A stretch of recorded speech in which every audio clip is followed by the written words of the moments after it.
ইনকো ব্র্যান্ডের একটি paint spray গান এটা। তো এটা হলো 530 ওয়াটের। এই মডেলটা সম্পূর্ণ নতুন একটা মডেল, নতুন আসছে।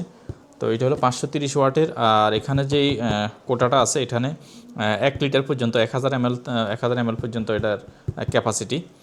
আর এতে হলো আপনার এটা 130 ডিন্স পর্যন্ত এটার ক্যাপাসিটি। তো এই প্রোডাক্টটা যারা মোটামুটি কাঠ দেওয়াল ফার্নিচার এগুলো যারা স্প্রে করতে চান তাদের জন্য এটা খুবই প্রয়োজনীয় একটা জিনিস। তো আপনারা চাইলে ব্যক্তিগতভাবে ইউজ করতে পারবেন, অথবা যারা ইউজ করে যারা মিস্ত্রি বা রং মিস্ত্রি, তাদের জন্য এটা বেস্ট একটা প্রোডাক্ট। আর এটা হলো ইন্ডাস্ট্রিয়াল মানের একটা প্রোডাক্ট, ইনকোর। তো ইনকোর এই প্রোডাক্টটি অর্ডার করার জন্য আপনারা আমাদেরকে নাম, ঠিকানা, মোবাইল নাম্বার আমাদের ইনবক্স করুন। আমরা কুরিয়ার মাধ্যমে সারা বাংলাদেশে হোম ডেলিভারি করে থাকি। এই হলো প্রোডাক্টটা। আসসালামু আলাইকুম রহমতুল্লাহি ওয়া বারাকাতুহু।